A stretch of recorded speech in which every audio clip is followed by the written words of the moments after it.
The Nintendo Partner Direct the other day was not everybody's favorite presentation. However, there were a handful of games in there that really caught my attention. And one game in particular that caught my attention was the Adventures of Elliot. Now, this caught my attention partly because I don't know why Square Enix thought this was a good idea to name a game, but also because the game has fantastic graphics with that 2D HD style that I really like, but also the fact that it's an action RPG and not a turn-based that you typically see from games of that nature. Now, what's awesome is that Square Enix actually dropped a demo for this game, despite the fact that it's releasing in 2026. So I was able to actually sit down and play the Adventures of Elliot and get my thoughts together on what this game was going to be like and see if this was going to be something I was interested in. Let me tell you, after playing the demo, you need to keep your eye out on this particular game. Now, as I stated, the Adventures of Elliot is a new action RPG being released by Square Enix on the Nintendo Switch 2 next year. Immediately, this game grabbed my attention, like I said, not simply because it was that HD 2D title, but mainly because it was an action RPG rather than that turn-based RPG that you're used to seeing with games of this 2D HD style, looking at things like Octopath Traveler. And immediately after seeing it was an action RPG, it really gave me Zelda vibes, making me extremely excited to dive in and see what the game was all about. Now, the story of this game puts you in the world of Philadelphia, where in the wild monsters inhabit the land, most of which resembling animals of some sort. Humans have been secluded to small parts of the world, and our story focuses on the kingdom of Huther, which is protected by beasts from the magical barrier placed by the princess. You play as Elliot, an adventurer who braves the wilds in search of adventure and treasure, accompanied by a fairy by the name of Faye, who reminds me a lot of Navi in Ocarina of Time.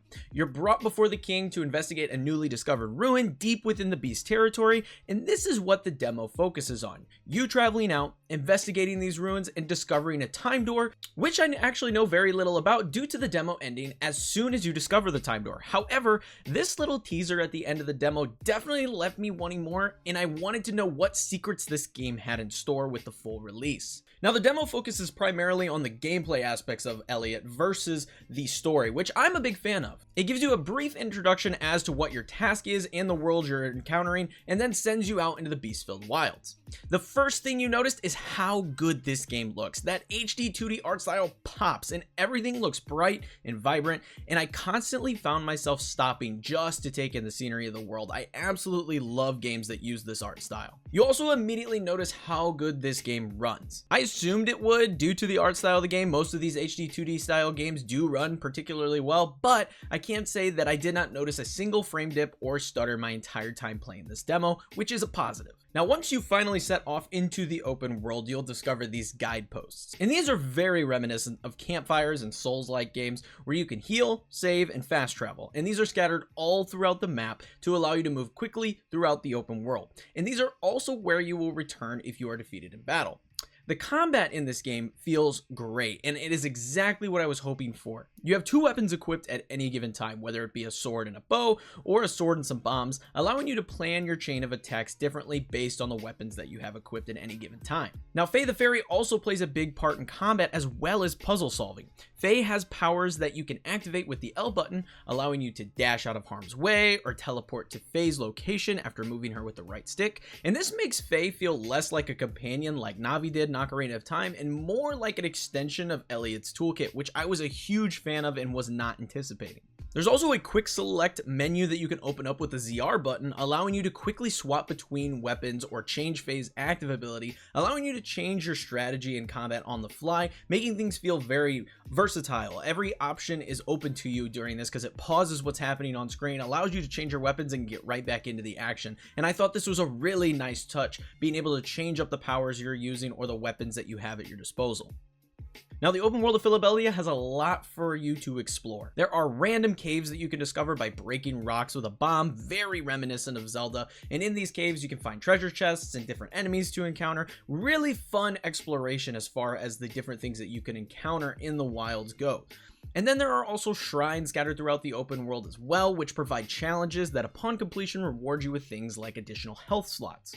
It feels like there are secrets literally everywhere for you to find, with treasure chests scattered all over the map and caves for you to discover, providing loot inside ranging from weapons that make you more powerful to these gems called magicites that give you passives. And these Magicites range from boosting your attack power to allowing arrows to ricochet from one enemy to another when they make contact, and changing the Magicites you have equipped really changes how Elliot feels and plays during combat. And I was a big fan of this particular feature because it feels like you have a lot of control over how the character is actually going to play. For example, I threw the one on where my arrows would ricochet, and I found myself using the bow so much more frequently due to the amount of damage I could put out at a distance.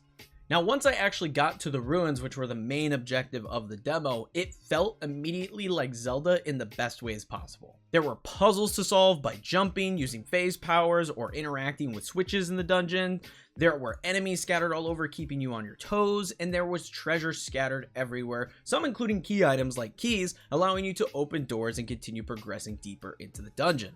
And you can definitely see the Zelda inspiration with the way the dungeon was structured and the different traps and puzzles that you had to solve while you were exploring. It just felt so good. I really like how much this game feels like Zelda, but feels like its own thing. Now, the demo even includes a boss fight for you to take on, and I really enjoyed this particular boss fight. And once again, this immediately reminded me of Zelda. There were segments of dodging incoming attacks, making you wait for an opening to strike. The boss fight cleverly incorporated skills and mechanics that you learned on your travels to the dungeon, meaning that you knew exactly how to take on and handle the boss. You just had to implement those skills during the fight in that moment.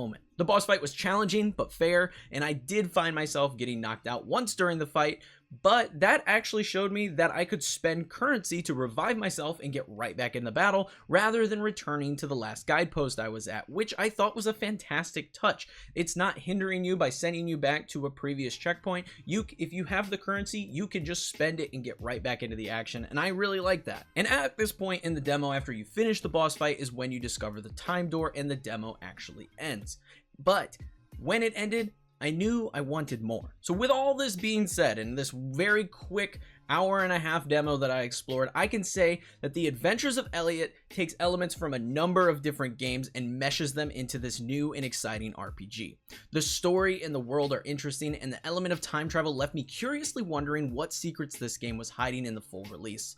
The combat felt great, and every new item and power-up I found felt impactful and rewarding and encouraged me to continue exploring and go off the main path. The art style is a treat on the eyes, and every location I visited was full of details. And all of these things combined with the very clearly Zelda-inspired mechanics led to a familiar yet new experience that I am very excited to dive into next year. The short time that I spent with this game was a treat, and the Adventures of Elliot is definitely a game you need to have on your radar.